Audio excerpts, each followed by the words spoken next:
प्रिय ईश्वर लोक माने मन परिवर्तन कर न कले तुम्हें माने है विनष्ट हेब बोली प्रभु जीशु कहिले। यार अर्थ जड़े व्यक्ति पाप सकाशु मरे नहीं किंतु पाप करने सत्वे परमेश्वर जेतेबेले ताहाको सुजोग दियंती सुजोग पाइला परे है जदि से व्यक्ति जनक मन न फेरांती पापरू न फेरंती कुआचरणरू न फेरंती सेतेबेले परमेश्वर ताहाको विनष्ट हेबार पथरे छाड़ी दियंती से स्वजाति होंतु कि विजाति। मोर प्रिय ईश्वर लोक माने बहुत ध्यान सहित अल्प समय किसी कथा कहवाई चाहे से लूक रचित सुसमाचार 13 अध्याय जहाँ माने गत काली किछि अंश देखिलु अल्प क्षणक मध्य आउ किछि अंश टिके कहवाई चाहे जहाँ 5 रे लिखा जाए कि अच्छी पढ़िया भाई मु तुम मानकु कहूछि ना ना किंतु मन परिवर्तन न कले तुम्हारे समस्त सही परि विनष्ट हेबो।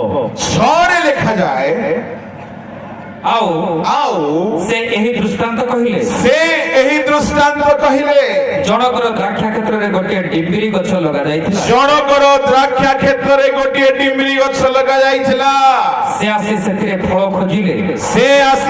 फल खोजिले किंतु पाइले नाही तेणु से मालिकी कहिले देखो एई 3 वर्ष हैला मो आसी एई डिम्बिरी गछरे फल खोजु अछि किंतु पाउ नाही एहा को हानि पकाओ एका काहे की भूमि को बस जीसु गोटे दृष्टांत कहिले आ एई दृष्टांतर उद्देश्य होछि मन परिवर्तन न कले विनष्ट हेबो अर्थात फलवान नहिले हणा जीव लोके भाबुथिबे आ मोहरु आ भलो कथा केबे बाहारु नाही हणा जीव कटा जीव विनष्ट हेबो। अरे क्या करे साहब मलेरिया को होम्योपैथी काम ही नहीं करता है क्योंकि इतना ज्यादा खतरनाक बीमारी फैली हुई है ना मीठी बातों से उसकी समाधान नहीं। मेरा प्रभु जी मोहर प्रभु फारूसी मान को देखी तो साप बोली कहिले किनानिया स्त्री को देखी तो कुकुर बोली कहिले सेति की तो कहा जाओ नाही एठारे जीसु कहले आओ तार अर्थ मन परिवर्तन न कले विनष्ट हेबो। आओ सुनो आउरी कौन हेबो प्रभु तुमको लगई छंदी गोटे मिनिस्ट्री रे गोटे मंडली रे ईश्वर राज्य रे आओ आपण माने गोटे गछ जदि फलवान नहिबे परमेश्वर हानि पकांती एई के कहते आज्ञा से कथा जागटी गुप्त रे बुझांतु पाप करिवो ओपनली संशोधन पुणी गुप्त रे बारे बा अच्छा गुप्त रे डाक तो थरे बोलो यीशु महाराज की जय। आउ से कहिले जदि तुम माने फल फलिबो नाही हणा जीवो आज्ञा हानि देला परे सेई गछर जागा को से खाली छाड़िबे नाही सेई जागा रे आउ गुटिए गछ को से लगाई दियंती। एणु करी प्रभु दास कहउथिले तुमरो मुकुट जेपरि के हरण करी न निए एतिबाई तुमरो जहा अछि दृढ़ भाबरे धरि रख ता माने दृढ़ भाबरे धरि रखिबा को पड़िबो फलवान हेबा को पड़िबो नहेले प्रभु हानि पकाइबे। ଆଉ ସେଇ ସ୍ଥାନରେ ଯେଉଁ ଜାତି ଫଳ ଫଳିବ ତାହାକୁ ଆଣିକି ସେ ରୋପଣ କରିବେ, ଯାହା ମାଥ୍ୟୁ 8 ଅଧ୍ୟାୟରେ ପ୍ରଭୁ କହିଲେ। ମାଥ୍ୟୁର ସୁସମାଚାର ବାହାର କରନ୍ତୁ 8 ଅଧ୍ୟାୟ ଆଉ ତହିଁର 11 12।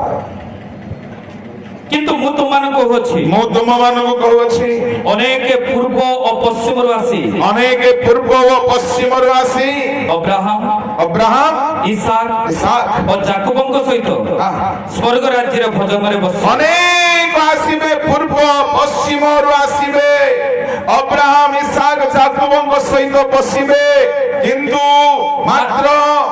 ମାତ୍ର ରାଜ୍ୟର ସନ୍ତାନ ମାନେ ବାହାର ଅନ୍ଧକାରରେ ପକାଯିବେ। ରାଜ୍ୟର ସନ୍ତାନ ମାନଙ୍କୁ କାଟିକି ଫୋପାଡ଼ି ଦେଲା ପରି, ଗଛକୁ ହାଣିକି ବାହାର କରିଦେଲା ପରି ପରମେଶ୍ୱର ଆପଣା ରାଜ୍ୟର ସନ୍ତାନ ମାନଙ୍କୁ ଯଦି ସେମାନେ ମନ ପରିବର୍ତ୍ତନ କରିବେ ନାହିଁ, ଫଳବାନ ହେବେ ନାହିଁ, ପରମେଶ୍ୱର ସେମାନଙ୍କୁ ବାହାରିକି ବାହାରେ ଫୋପାଡ଼ି ଦେବେ।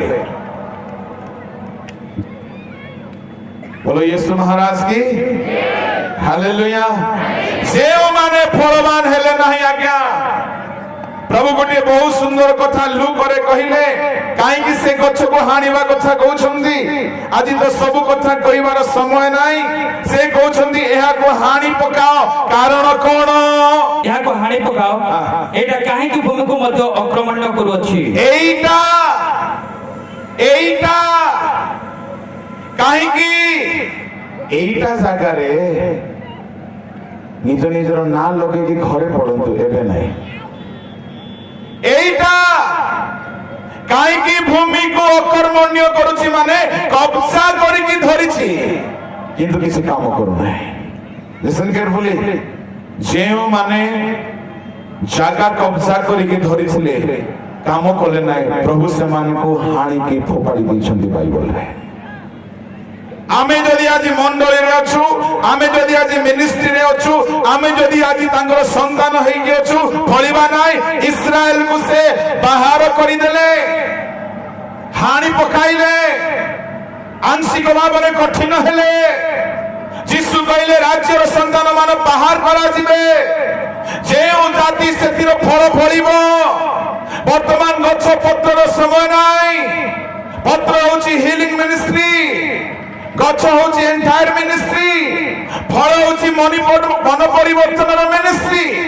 ଯଦି ଫଳ ଫଳିବେ ନାହିଁ, ଈଶ୍ୱରଙ୍କ ଲୋକମାନେ ସବୁ ଭଲ ରହିବ। କଫରନାହୁମ, କୋରାଜିନ, ବେସାଇଦା ସବୁ ହିଲିଂ ପାଇଲେ, ମନ ପରିବର୍ତ୍ତନ କଲେ ନାହିଁ। ଶେଷରେ ପରମେଶ୍ୱର ସେମାନଙ୍କୁ ତିରସ୍କାର କରିଦେଲେ।